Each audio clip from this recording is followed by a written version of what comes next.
waxaan gallay kabta dheerta dheer horta maxaa la yidhaah dheeray maxaa tahay dheerta waxay leeyihiin xeel dheerayaasha afka Soomaaligu waa xubinta taranka ee dumarka ragna waxay leeyihiin maya waxay laga soo minguuriyay ma dheer waxa la yiraahdaa dhawaqaad lahayn lama qaato dheer aad lahaynna lama dhabo kolka kabta dheertu waxay ka hadashaa ilaalinta iyo xurmaynta iyo qiimaynta haweenka waxayna u kala baxaan oo xeerku loogu kala saaray 13 qaybood gambacad bilacad baaracad saddex goor kaca gidir gorgor godol kulaab gabadh sokeeye gabadh ciisa la dhalatay sodo iyo waxaana loo kala qaybiyaa banaanay iyo bilacad gabadha banaanay ah ee aanan bilacad ahayn la qabin ee doonanayn ee doonanahayn iyo gabadha doonani isku mag ma aha waxaana ugu mag badan oo saddexda qaybooda u horeysa waa bilacad oo gabadhii doonanayda waa baaracad oo gabadhii aanan qaan gaadhina waa saddex goor kaca oo waa hooyadii weynayd ee cimriga joogtay saddexda ya ugu baaleeya waxa la yiri baay gabdheedi ba male gabadhu ama way ku oyday ama way ka oyday sida darteed waxa la ilaaliyay sharafta iyo qiimaha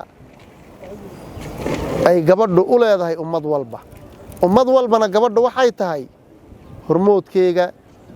waxayna u tahay nolosha halbowle aan la hurin mar waa hooyo mar waa walaal mar waa oori marna waa sida darteed noloshii waxay u tahay isku xid waxaana ka urta dilalka ugu fool xun baa ka dhaca kolkay gabadhu oydo waxaana la yiri ninka ragay muxuu hubka u sitaabaa la yiri waa gabadh iyo geel la qaaday iyo gabadh ba ay tiri waa lagu dhintaa xeerna maxaa la yiri waa kii nabad dhaliya waxa la yiri xeer waa kii dil ooliya si uun dilba u iman waxaa la ilaaliyay inay gabadhu gabood fal lagu la kicin ummadaha aqliga bislaaday leena hadda ayay u gucleynayaan inay gabadha xuquuqdeeda sugaan marna korun ba u qaadayaan marna hoos bay u dhigayaan gabadha Soomaaliyeed waxa loo dhigay xeer aanan ka qaadayn wixii ay ahayd aanan hoos u dhigan sharafteeda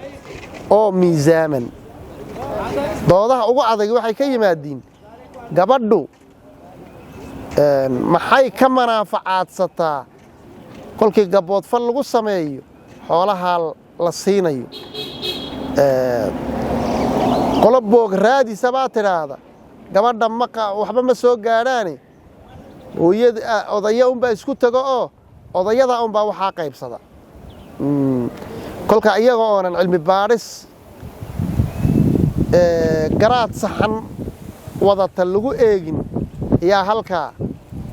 maaragtay ay dhawaqyada noocaay ay yiraahdeen kuwa aanan aqoon badan u lahaynin xeerasha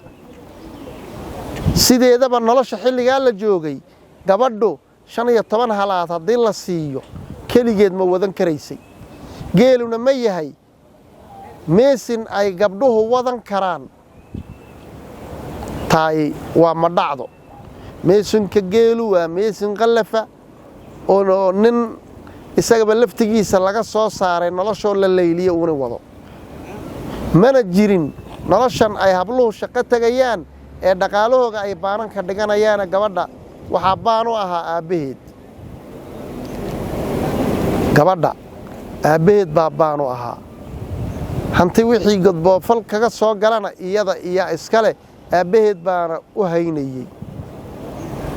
gabadha xilliga waxaa loo qiimeynaya gabadha kale caalamku waxay maraysay ama in la gubo ama in ma aragtay la yiraahdo maalmaha caadada leedahay wax kala tahay naga fogow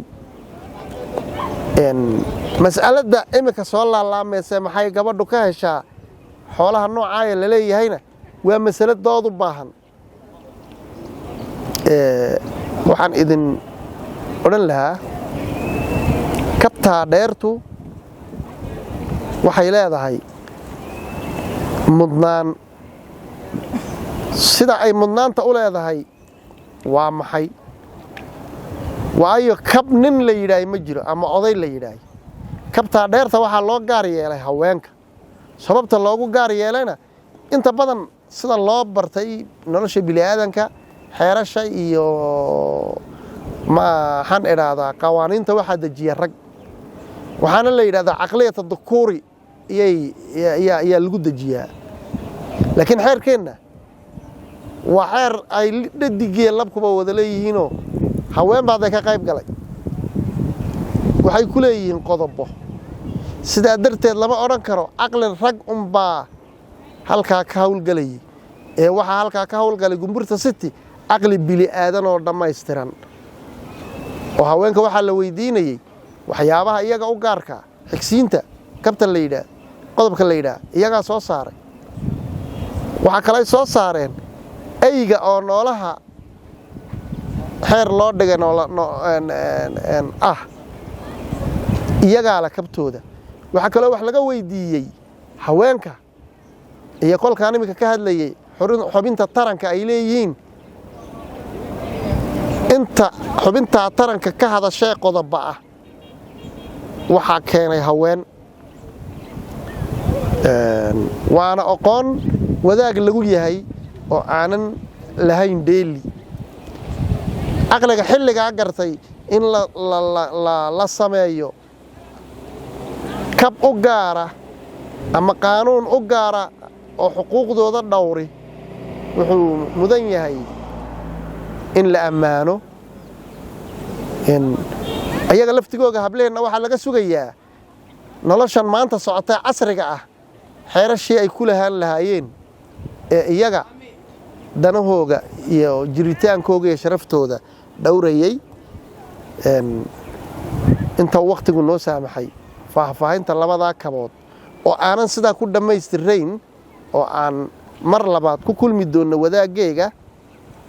anigoo toddobaadkan hawl iyo ku jiray daafur dibban faahfaahinta iyo nuxurada qaar iyo falsafada qaar dib baan uga hadli doonaa waxaan leeyahay wargeyska ama warfaafiyaha waaruf hatanaado kor ha u socdo waana qayb ka mid ah u adeega bulshada oo leh in aad loogu mahadnaqo waad mahadsantihiin reer waaruf